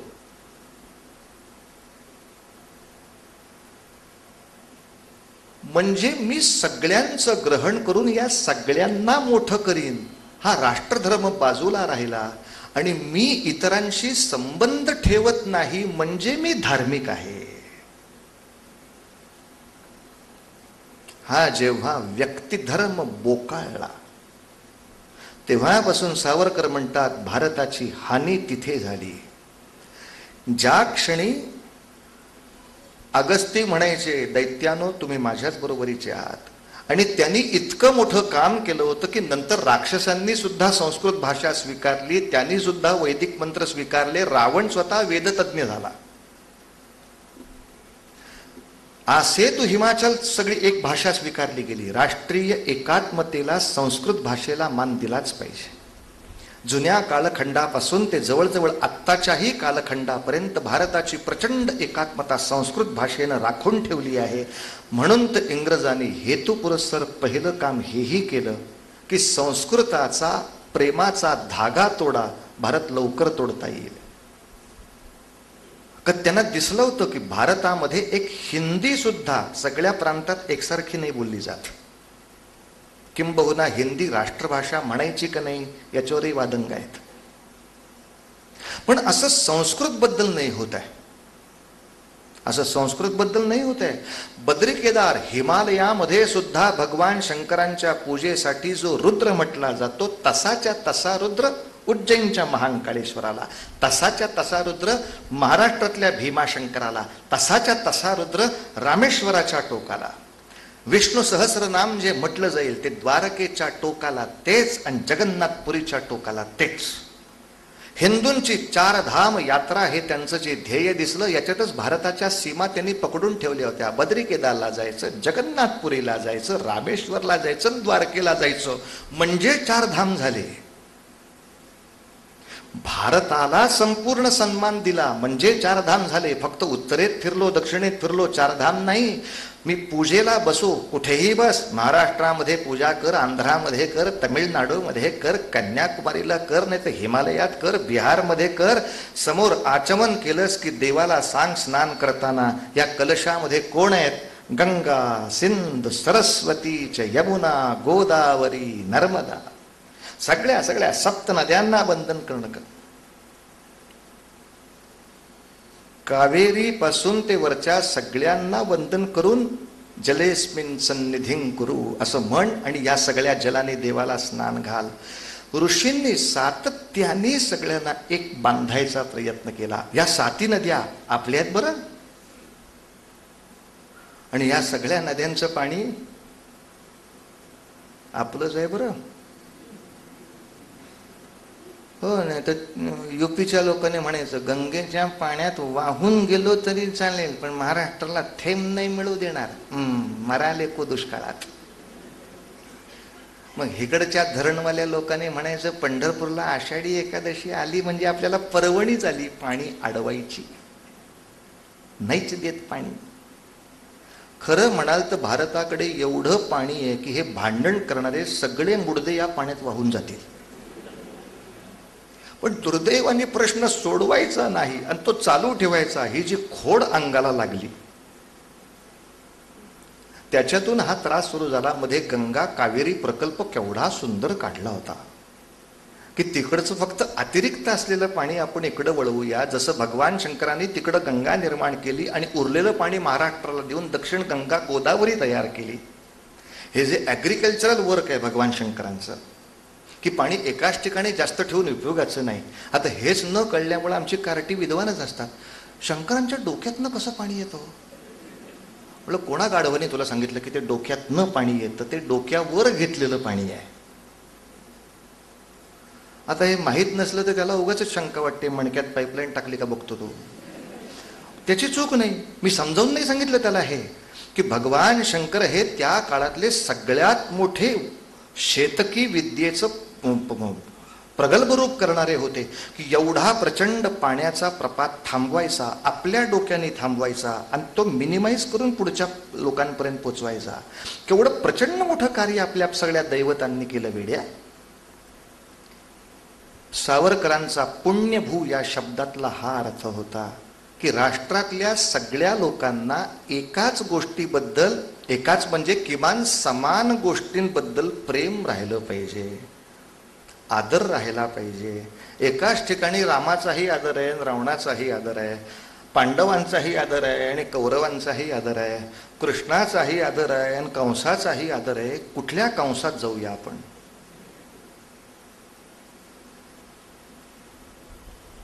याचं कारण धर्माचार्यांनी आपल्या प्रत्येकाच्या मनापर्यंत एकच श्रद्धास्थान नीट जातंय का नाही याचा फारसा अभ्यास नाही झाला.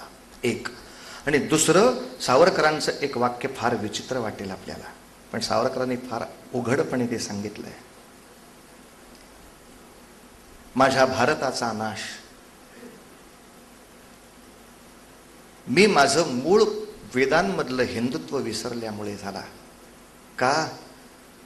वेद काळ असो, पुराण काळ असो, उपनिषद काळ असो, आपल्याला आश्चर्य वाटेल, दुर्दैवाने हे वाक्य कोणी बाहेर काढून दाखवत नाही, पण शास्त्रामध्ये असं स्वच्छ लिहिलंय की राजाने जर आपले मंत्री नेमायचे असतील तर आपल्या मंत्रिमंडळातले 3 मंत्री ब्राह्मणांचे असावेत, 2 मंत्री शूद्रांचे असावेत, 4 क्षत्रियांचे असावेत तर 3 वैश्यांचे असावेत. शास्त्रामध्ये शूद्राला मंत्रीपद देण्यासाठी राजावर बंधन आहे. इतकंच नव्हे तर रामाला राज्याभिषेक करायचा का नाही याच्याबद्दल जेव्हा चर्चासत्र झालं तेव्हा रामायणामध्ये स्वच्छ उल्लेख आहे की ब्राह्मण, क्षत्रिय, वैश्य, शूद्र या सर्व लोकांचे प्रतिनिधी बोलवण्यात आले, त्यांना सिंहासनावर म्हणजे समान आसनावर बसवण्यात आलं, त्यांची पाद्यपूजा दशरथांनी केली. मी एवढा मोठा राजा असताना या व्यापाऱ्याची कशाला पूजा करू? मी एवढा मोठा राजा असताना कामगार संघटनावाल्याची पूजा कशाला करू? किंवा आता माझ्याकडं राज्याभिषेक व्हायचा आहे किंवा यज्ञ व्हायचा आहे तर हे शूद्र हित कशाला पाहिजेत? धारा बाहेर उभा राहा. असं कुठं नाही केलं रामायणामध्ये लोकांनी. किंबहुना वसिष्ठांचं जिच्याशी लग्न झालं अशी ती अरुंधती, जी मातंग कन्या, मांगाची मुलगी, तिला यज्ञामध्ये वसिष्ठांचं जसं पूजन झालं तसंच गुरुपत्नी म्हणून तिचंही पूजन झालं दशरथाकडून. मांगाची पूजा करायला आमचं काय क्षत्रियत्व गेलंय काय? हा विषय रामायणात येत नाही. किंवा रामायणात दशरथ असंही कधी सांगत नाहीत, वसिष्ठ तुमचं एक ठीक आहे, तुम्ही फक्त पूजेला आहे, ती बायको आणून आता कुठली मेली, कुठल्या जातीची आणली दिली, असं होत नाही. अख्ख्या भारतामध्ये पातिव्रत्याचा आदर्श म्हणून मानली झालेली सावित्री दैत्य कुळातलीच आहे की हो. ती कुठं आर्य कुळामध्ये होती आधी?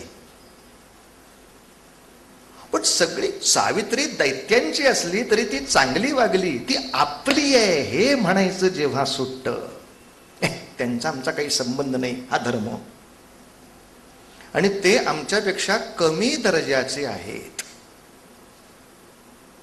तिथं देशाचं विघटन आहे. राजपूत म्हणणार जाट म्हणजे आमच्या समोर घोड्यावर नाही बसायचं, खाली उतार, का माझ्या समोर घोड्यावर बसला कापून काढीन, हे शौर्य हो. आणि अकबर आला की पाय चाटीन. मग सगळं शौर्य जाटासमोर बघतोय. नागपूरमध्ये बाबासाहेब आंबेडकरांनी एवढं मोठं धर्मचक्र परिवर्तन केलं, यातली सगळी माणसं काही वेडी म्हणून नाही निघून गेलेली. जेव्हा बाबासाहेबांनी हे दुःख व्यक्त केलं की आमच्याकडे धर्म म्हणून काय सांगता, शुचिरभूत झालेला मनुष्य स्वच्छ होऊन धोतर नेसून जेवायला बसला तर घरातल्या मांजराला मांडीवर घेतोय, जे रोज उंदीर खाते नॉनव्हेज. मांजर मारून जे कुत्र खाते त्याच्या हातामध्ये हात देऊन टॉमी पंजा दे बरं.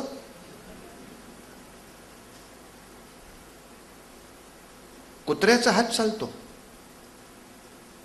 मांजराचा हात चालतो, आणि माणसासारखा माणूस शेजारी तर चालत नाही रे. बाबासाहेबांनी फार दुःखाने हे शब्द काढलेत की हिंदू धर्म सहिष्णू आहे, पण दुर्दैवाने तो परधर्माशी सहिष्णू आहे, आपल्या लोकांशी नाही. आमचे सगळे सहिष्णू, आम्ही मुसलमानांशी किती चांगले वागतो ह्याचे कोडवेगात बसणार. आमचे सगळे सहिष्णू, आम्ही ख्रिश्चनांशी किती चांगले वागतो ह्याचे कोडवेगात बसणार. अरे पण आपण हिंदू सहिष्णू असताना भारतामध्ये 8 कोटीची संख्या अस्पृश्य राहिली, लाज नाही वाटत आपल्या मनाला? कशासाठी अस्पृश्य? का स्पर्श करायचा नाही हा धर्म. आणि याच्या उलट ऋषी म्हणतात सगळ्यांना आपण एकत्र घेऊन जाऊ हा धर्म. संगच्छध्वम संवदत्वम सहनाववतु सहनौ भुनक्तु. आपण सगळे एका पंक्तीला बसूया, सहवीर्यं करवावहै. माझ्या पंक्तीला बसू नको रे, उठ. हा धर्म सावरकरांनी रत्नागिरी पर्वामध्ये मुद्दाम आग्रहाने सगळ्या जातींची एक पंगत केली होती. काय माणसं चिडली होती तेव्हा. त्याच्यामध्ये जे कार्यकर्ते काम करायचे त्यांना घरी गेलं की आईबाप आंघोळ घालायचे. का? विचित्र काम करून आला म्हणून. ते कार्यकर्ते म्हणत, ओ तात्या काय रोज घरी गेलं की गारपणाने आंघोळ करावी लागते राव. आणि त्याला सावरकरांचं उत्तर इतकं छान होतं, अरे माझ्या मित्रांनो, काय एक घागरभर पाण्यात सगळ्या जातींची मैत्री होत असेल तर स्वस्त आहे. आणि पतित पावन मंदिर जेव्हा रत्नागिरीमध्ये सावरकरांनी बांधलं तेव्हा लोकांनी असा आक्षेप घेतला, तुम्ही अस्पृश्यांना देवळात घेताय आणि देवळाचं नाव म्हणतायत पतित पावन, म्हणजे अस्पृश्यांना तुम्ही पतित म्हणताय. खरं का खोटं? याला कोर्टातली अक्कल पाहिजे. पतितांना पावन करण्यासाठी तुमचं मंदिर आहे आणि तुम्ही अस्पृश्यांना मंदिरात घेता, म्हणजे अस्पृश्यांना पतित म्हणता नाही का? त्याला सावरकरांनी उत्तर इतकं छान दिलंय, बोलतीच बंद झाली सगळ्यांची. दुसऱ्याला जे पतित समजतात त्यांना मी पतित समजतो, त्यांना पावन करण्यासाठी माझं मंदिर आहे तिथे आलेलं. दुसऱ्याला जो कमी लायकीचा समजतो तो खरा पतित. भले त्याचं कार्यक्षेत्र भिन्न असेल पण तो त्या क्षेत्रात मोठा आहे ना रे, त्या क्षेत्रात मोठाच आहे. आता आद्य शंकराचार्यांच्या जीवनातला सुद्धा हा प्रसंग विदित आहे. अनेक लोकांना हा प्रसंग माहिती आहे की आचार्य होडीमध्ये बसले, गंगा पलीकडे जाऊन त्या मंदिरात प्रवचन करायचं असायचं आणि होडीतून जाता जाता त्या कोळ्याशी संवाद साधला. काय रे गुह का काही संस्कृत येतं का नाही?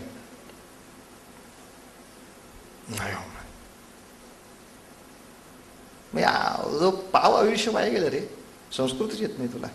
हो काय करणार, तुम्ही आचार्य एवढी मोठी माणसं का, पण आमच्या सगळ्या कोळ्यांना संस्कृत मधलं मंत्रपुष्प आलं पाहिजे म्हणून येतच नाही. तुम्ही झोपडीत माशाचा वास येतो आणि धर्म बुडतो. कोळ्या शेजारी बसलं की धर्म जातो. आणि याच्या उलट वाल्मिकी कोळी समाजाचे असतात. व्यासांचा जन्म कोळ्याच्या पोटी होतो आणि त्यांचं व्यासपीठ सोळ्याचं असतं.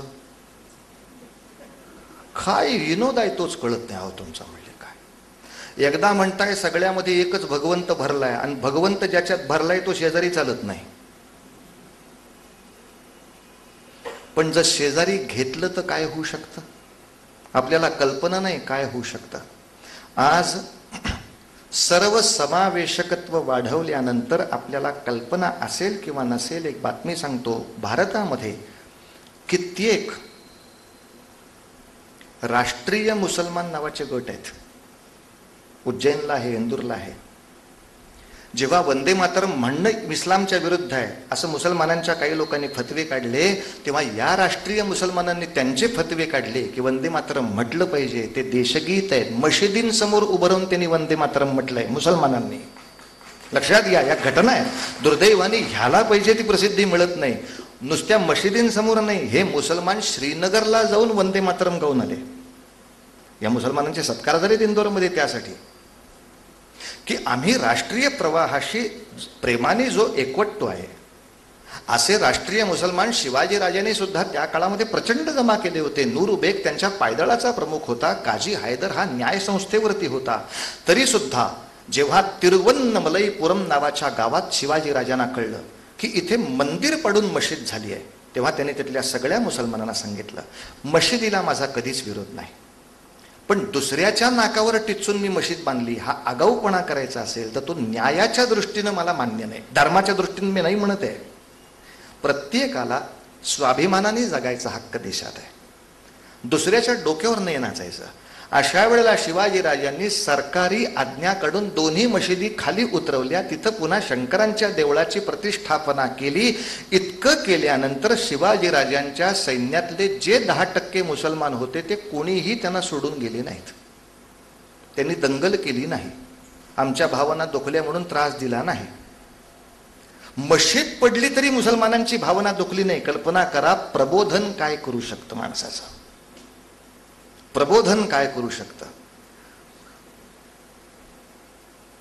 या सगळ्या लोकांना एकत्र आणण्यासाठी आम्ही बसलो. आणि सावरकरांनी आणखीन एक घटना अशी सांगितली आहे की आपल्या दिल्लीच्या सिंहासनाला परक्यांचा जो पहिल्यांदा प्रचंड मोठा स्पर्श झाला, मोहम्मद घोरी दिल्लीच्या सिंहासनावर बसला. अशा वेळेला पृथ्वीराज चौहान नावाचा राजा तिथे राज्य करत होता. याच्या विरुद्ध फितुरी कुणी केली? त्याच्या सासऱ्याने, जयचंद राठोड.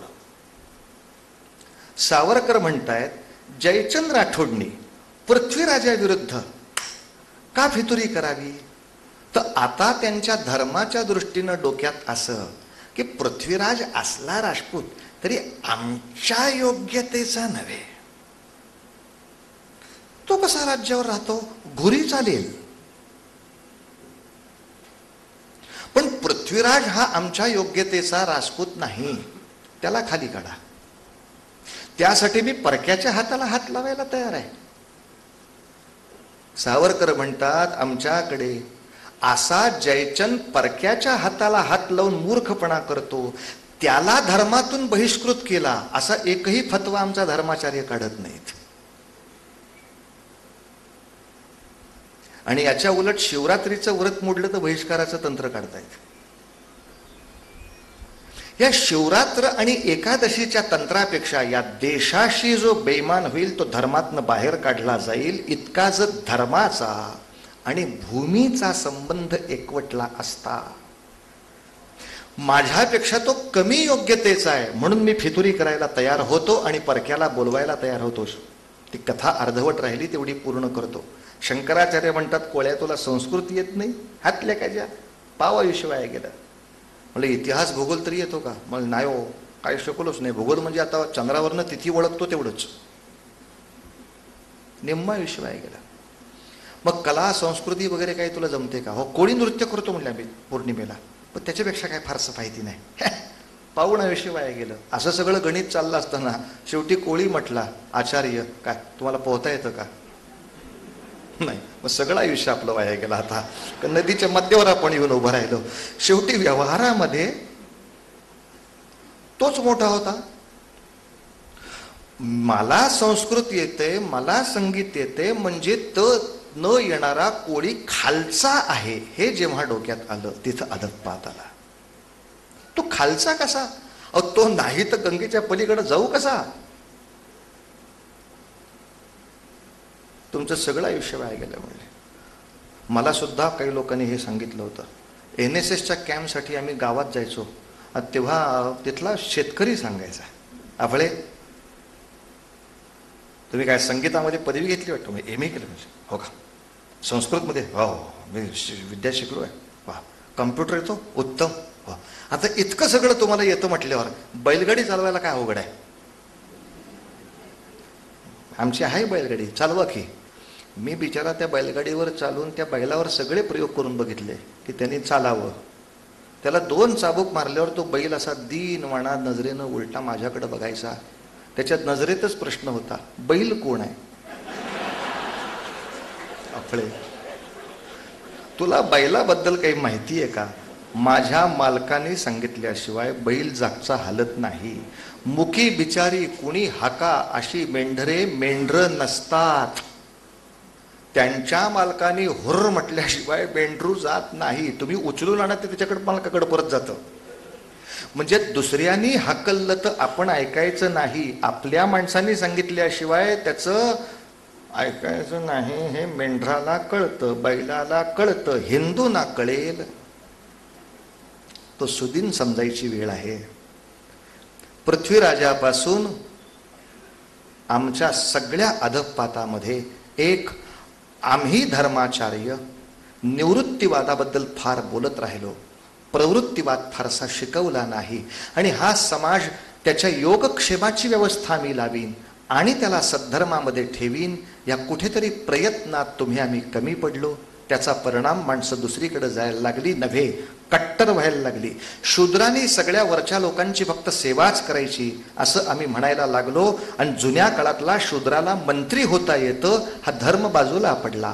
परिणामतः मलिक काफूर आणि खुसरू खान ही दोन अशी जबरदस्त सेनानी माणसं सुलतानाच्या हातामध्ये लागली, ज्यांनी 15-15, 16-16 हिंदूंचे राज्य बेचिराख करून आपल्या ताब्यामध्ये घेतली. हे प्रचंड बेचिराख करणारे सेनापती दोन्हीही शूद्र होते. ते हिंदू असेपर्यंत सैनिक पण होऊ शकत नव्हते. यांचाच पराक्रम आचार्यांनी पाठीवर हात ठेवून चल पुढे म्हटलं असतं तर हाच पराक्रम त्यांनी हिंदूंसाठी केला असता. पण तू शूद्र आहेस, तू आमच्यापेक्षा खालच्या लायकीचा आहेस. धर्मामध्ये जेव्हा तुझा माझा संबंध सुटतो तेव्हा भयानक अवस्था होते. बस समापन असं करतो.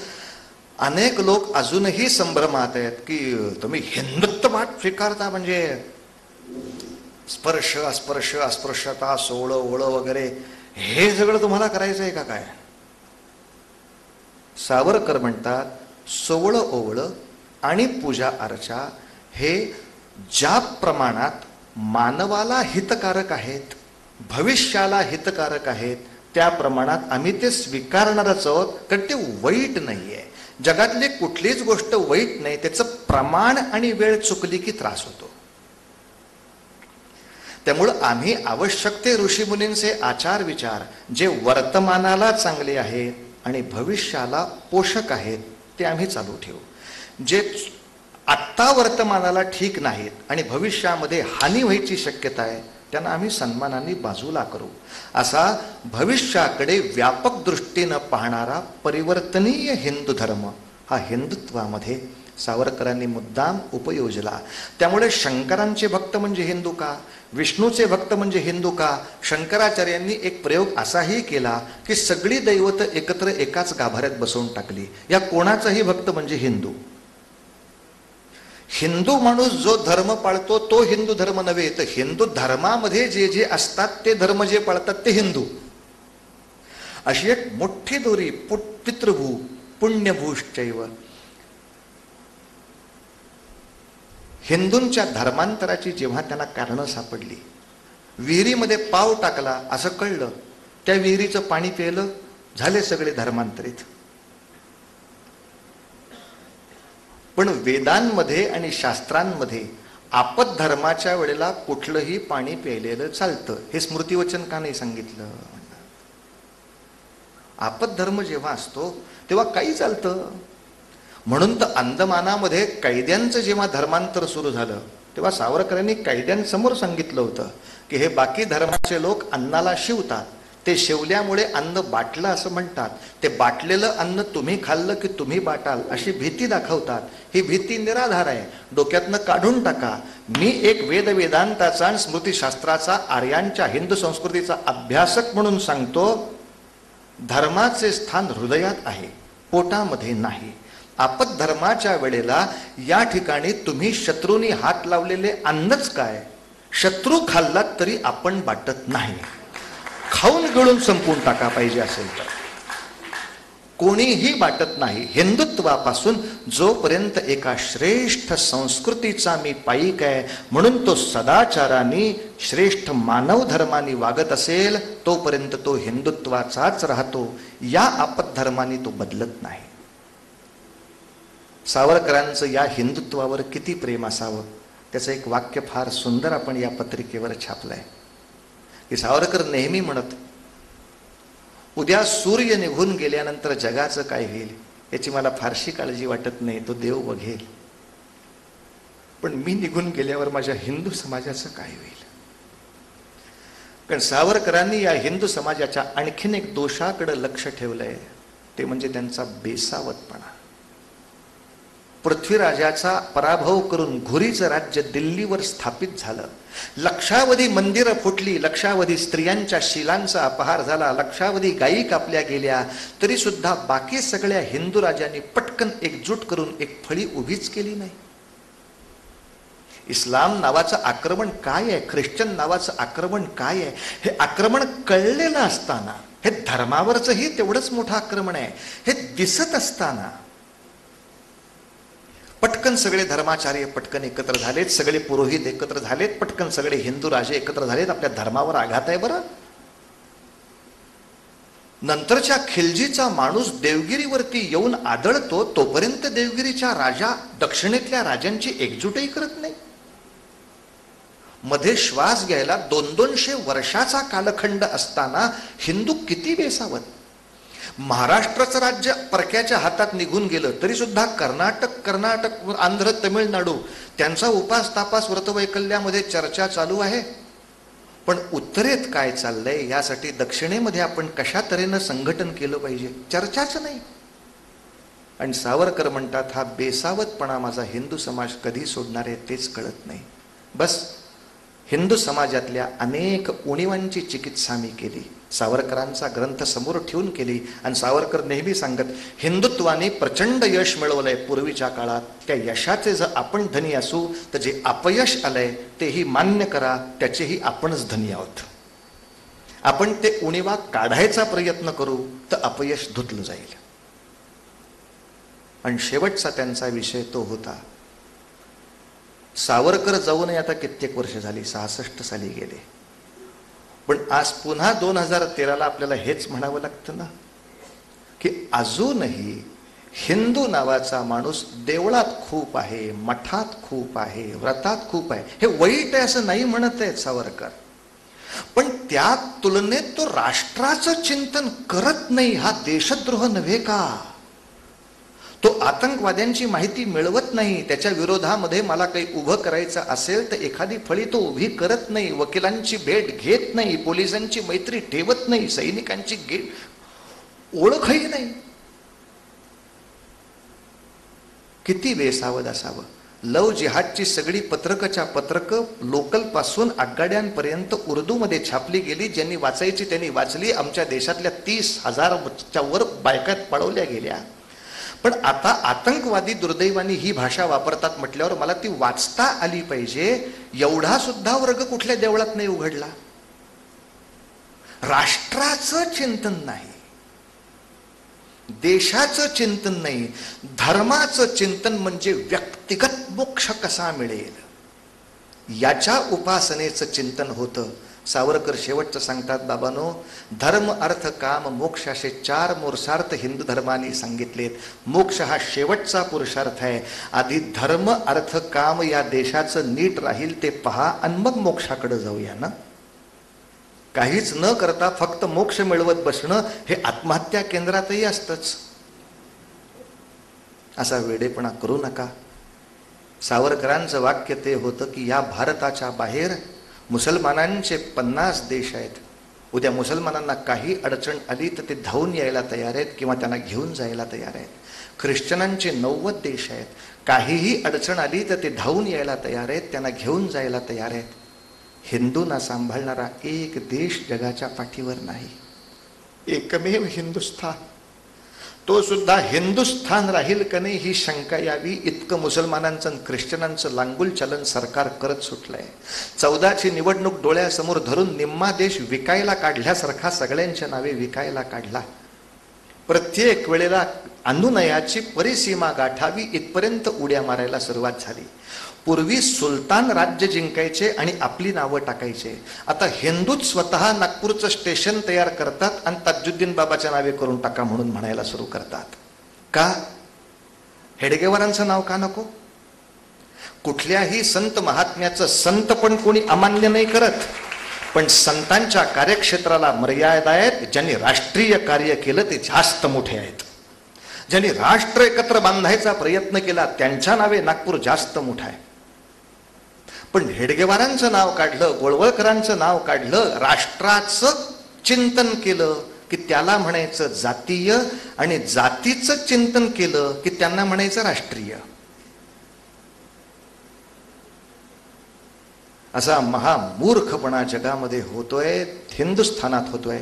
चीन एका बाजूला आमचा प्रदेश गिळतोय, आतंकवाद दुसऱ्या बाजूला आम्हाला पोखरतोय, तरी हिंदूंच्या शाळांमध्ये स्वसंरक्षणाच्या शिक्षणासाठी प्राध्यापक तयार नाहीत, प्राचार्यांना दृष्टी येत नाही. अजूनही सगळे आचार्य एकत्र येऊन एक धर्माचार, एक प्रार्थना, एक आचार विचार सगळ्या हिंदूंपर्यंत पोचवायला काम भागत नाहीत. काही काम करणारी माणसं आहेत, नाही असं नाही म्हणणार, पण दुर्दैवाने अनेक अनेक अनेक ठिकाणी कुठं रामकृष्ण मिशन काम करतंय, कुठं विश्व हिंदू परिषद काम करते, कुठं अमुक गाडगेबाबांचं संस्थान काम करतंय, कुठं तुकडोजी महाराजांचं करतंय, पण दुर्दैवाने ते सगळे एकटे करत आहेत. ह्या सगळ्यांचं अंतर्गत काहीही सूत्र लिंकिंग न झाल्यामुळे ह्यांची सगळ्या सामाजिक संघटनांची शक्ती एकत्र झाल्यावर जे मिशनरी वर्क होईल ते दुर्दैवाने होत नाही. प्रत्येक फक्त धरणातलं पाणी वेगवेगळं दिसत राहतं. यांना एक समान सूत्रांनी, पुन्हा हिंदुत्वाच्या प्रेमाच्या सूत्रांनी बांधणारा धागा पुन्हा एकदा पुनरुज्जीवित व्हावा. आणि कृण्वन्तो विश्वम आर्यम या पद्धतीनं आज समोर असलेला हिंदू समाज पुन्हा एकदा व्यापक डोक्याचा, अनेकांना सामावून मी सद्गुणी आणि सज्जन करीन या तऱ्हेचा, इतरांची मैत्री तोडून टाकून व्यक्तिगत मोक्षाच्या मागे न धावता सामाजिक सेवेमध्ये भगवंताची सेवा बघीन या तऱ्हेचा, आपल्याला आवश्यक असलेली व्रतवैकल्य उपासना आणि त्याच्या बरोबरीनं त्याच्यापेक्षा जास्त राष्ट्राची चिंता करून वेळप्रसंगी शस्त्र उचलायला समर्थ होणारा असा हिंदू समाज पुढचा होत राहावा. हे हिंदुत्व, हे मानवत्व, हे बंधुत्व, हे आर्यत्व अबाधित राहावं यासाठी सावरकर आणि हिंदुत्व याच्याबद्दलचे काही शब्द आपल्या समोर थोडे धीटपणे सांगण्याचा प्रयत्न केला. थोडं कडू वाटलं असेल, क्षमा करा, पण आता या कडवटपणाला पर्याय राहिला नाही म्हणून शेवटी वाईटपणा घेऊन बोलावं लागतं. तेव्हा किमान माझी भारतीय भाषा, भारतीय वेश, भारतीय वेद, भारतीय संस्कृती, भारतीय देवादिक या सगळ्यांच्या बद्दल योग्य आदर माझ्या समाजात राहील आणि सगळ्यांचा एक भाव त्या देशासाठी कायम राहील. त्यासाठी वाटेल त्या शौर्याला माणूस पुढचा तयार होईल. असे पुन्हा हिंदुत्व बांधूया, करूया, उभवूया. अखिल हिंद विजय ध्वज उभवूया पुन्हा, ध्वजतो लढवूया पुन्हा. पुढती नेम काही ढळला, ध्वज जरी करातून गळला. उचलूया पुनरपि प्राणा लावुनी पणा. अखिल हिंद विजय ध्वज उभवूया पुन्हा, ध्वजतो लढवूया पुन्हा. धन्यवाद.